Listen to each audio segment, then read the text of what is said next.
नमस्कार दोस्तों, स्वागत है आप लोगों का यूएई के नंबर 1 हिंदी समाचार चैनल यूएई समाचार में। अगर आपने चैनल सब्सक्राइब नहीं किया है तो चैनल जरूर सब्सक्राइब करें, जिससे आप तक पहुंचते रहे आपकी खबरें आपके अपने यूएई के नंबर 1 हिंदी समाचार चैनल यूएई समाचार। अल रशीदिया से एक्सपो 2020 के लिए सीधी मेट्रो ट्रेन की शुरुआत 1 जून से हो गई है और यात्रियों को अब जेबल अली इंटरचेंज पर ट्रेन को चेंज करने की आवश्यकता नहीं है अगर वो रूट 2020 पर किसी भी स्टेशन की तरफ जा रहे हैं। नए रूट 2020 पर 2 नए स्टेशन की शुरुआत मंगलवार को हुई, जिसमें एक्सपो 2020 के अलावा दुबई इन्वेस्टमेंट पार्क का स्टेशन भी शामिल है, जो कि एक अंडरग्राउंड यानी भूमिकृत मेट्रो स्टेशन है, 27,000 वर्ग क्षेत्र में फैला हुआ, जो लगभग 226 मीटर लंबा है। रेड लाइन पर मौजूद रूट 2020 पर 15 किलोमीटर के विस्तार के उद्घाटन के 6 महीने के बाद इन 2 नए स्टेशनों का उद्घाटन हुआ है। कि जानकारी के लिए रेड लाइन पर मौजूद रूट 2020 की पहली यात्रा का शुभारंभ जनवरी 1 तारीख को किया गया था 4 स्टेशन के द्वारा, जिसमें जेबल अली, दी गार्डन्स, डिस्कवरी गार्डन्स और अल फरजान शामिल हैं। संयुक्त अरब अमीरात ने कोविड-19 के खिलाफ तकरीबन 82% पॉपुलेशन के टीका लगा दिया है।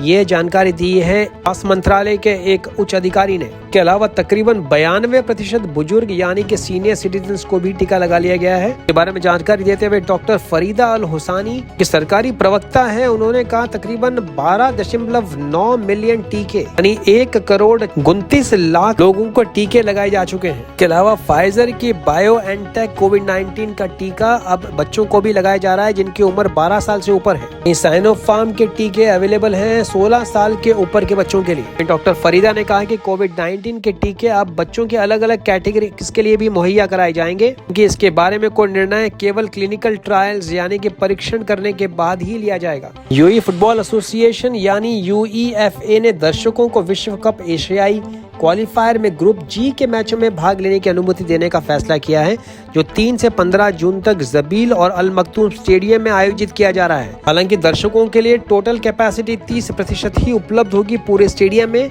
यूईएफए ने आज एक बयान में कहा कि यह निर्णय national emergency crisis and disaster management authority और दुबई की supreme committee of crisis and disaster management की सर्वोच्च समिति के समन्वय के तहत लिया गया है। एसोसिएशन ने कहा कि सारे दर्शकों का टीका लगाया जाना अनिवार्य है, यानी कि उनको टीका लगाया होना चाहिए। इसके अलावा अल हुस्न एप्लीकेशन यानी कि अल हुस्न ऐप के ऊपर स्क्रीन पे कोने में अंग्रेजी का ई अल्फाबेट का स्क्रीन पे दिखाई देना जरूरी है। इस निर्णय का उद्देश्य क्वालिफाइंग मिशन में राष्ट्रीय टीम का सहयोग करना और सभी की सुरक्षा सुनिश्चित करने के लिए एहतियाती उपायों को बनाए रखते हुए, जिससे कि प्रशंसक स्टेडियम में प्रवेश कर सकें और अपने खिलाड़ियों का मनोबल बढ़ा सकें। अगर आप यूएई से इटली की यात्रा पे जा रहे हैं तो आपको वहां पे लैंड करने के बाद में 10 दिन के क्वारंटाइन रिक्वायरमेंट से होकर नहीं गुजरना होगा। इटली सरकार के इस नए डिसीजन की दुबई एयरपोर्ट ने भरपूर सराहना की है। इस नए निर्णय के तहत अगर आप यूएई से इटली के एयरपोर्ट यानी रोम, फ्लुमिसिनो, मिलान, मालपेंसा, वेनिस, मार्को पोलो एयरपोर्ट के लिए यात्रा कर रहे हैं तो आप बेझिझक इटली में कहीं पे भी घूम सकते हैं, शर्ते आपकी कोविड-19 का टेस्ट रिजल्ट नेगेटिव हो 48 घंटे के अंदर यूएई से डिपार्चर के पहले। अगर किसी भी यात्री का टेस्ट रिजल्ट पॉजिटिव आता है तो वहां इटली पे पहुंचने के बाद उनको एक होटल के अंदर क्वारंटाइन यानी कि आइसोलेशन के लिए रखा जाएगा। इसके अलावा इटली में पहुंचने के बाद आपका एंटीजन टेस्ट किया जाएगा। ये जानकारी देते हुए पॉल ग्रिफिथ, जो कि सीईओ हैं दुबई एयरपोर्ट के, उन्होंने कहा ये बहुत ही प्रैक्टिकल मूव लिया गया है इटली की सरकार के द्वारा, जिससे जितने भी यात्री यूरोप के लिए ट्रैवल कर रहे हैं उनके मनोबल में बढ़ोतरी होगी और इससे एक बहुत बड़ा पॉजिटिव असर देखने को मिलेगा यूरोप की तरफ यात्रा करने वाले तमाम यात्रियों में। पॉल ग्रिफिथ ने यह भी कहा कि ये एक बहुत ही बढ़िया पॉजिटिव मूव है, क्योंकि कोरोना महामारी से उबरने के लिए वर्ल्ड को इस तरह की पॉजिटिव न्यूज यानी इस तरीके के सकारात्मक निर्णयों की सख्त आवश्यकता है।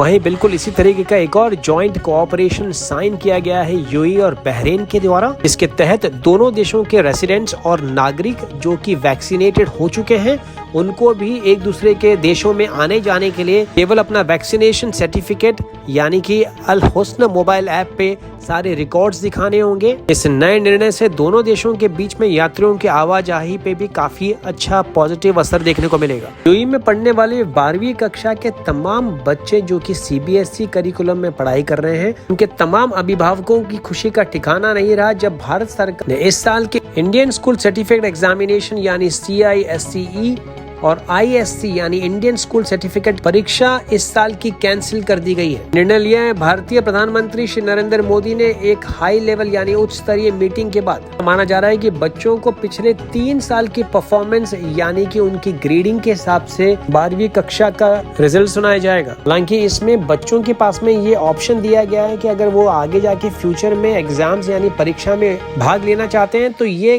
कर पाएंगे जैसे ही माहौल अनुकूल होता है। पिछले 24 घंटों में 1968 कोरोना के नए मामले निकल के सामने आए हैं, जिसको मिला के अब तक 5,72,804 टोटल केसेस हैं। वहीं दूसरी तरफ 1954 नई रिकवरीज भी दर्ज की गई, जिसको मिला के टोटल रिकवरीज हो गई है 5,52,479। वहीं 4 नई मृत्यु भी दर्ज की गई है। फिलहाल टोटल एक्टिव केसेस हैं संयुक्त अरब अमीरात में 18,641। अबुधाबी में स्थित भारतीय पासपोर्ट और वीजा सर्विस सेंटर का लोकेशन यानी एड्रेस चेंज हो गया है नए एड्रेस पे। इसकी जानकारी दी है BLS इंटरनेशनल, जो कि एक आउटसोर्सिंग एजेंसी है जो सारे तमाम इंडियन पासपोर्ट और वीजा एप्लीकेशन की प्रोसेसिंग करती है। शाम्स बुटीक मॉल जो कि अल रीम आइलैंड अबू धाबी पे मौजूद है। BLS सेंटर के कार्य करने का समय है सुबह 9 बजे से लेकर शाम को 6 बजे तक और टोकन इशू किए जाएंगे सुबह 9 बजे से लेकर 1:30 बजे तक, उसके बाद 2:30 बजे से लेकर 4:30 बजे तक। नया कार्यालय मौजूद है शॉप नंबर 32 में लेवल 1 पे शाम्स बुटीक मॉल, जो कि रीम आइलैंड के अल राफा स्ट्रीट पर मौजूद है। मुख्य समाचार दोस्तों, अगर आपने चैनल सब्सक्राइब नहीं किया है तो चैनल जरूर सब्सक्राइब करें, घंटी जरूर बजाएं, जिससे आप तक पहुंचे यूएई के तमाम बड़ी और मुख्य समाचार सबसे तेज और सबसे पहले। आज के मुख्य समाचारों में इतना ही दोस्तों। मैं विजय चौधरी लेता हूं आपसे विदा। मैं मिलूंगा कल नए ताजा समाचारों के साथ। तब तक रखें अपना ख्याल। सत श्री अकाल, मां सलामा, शबा खैर, नमस्कार।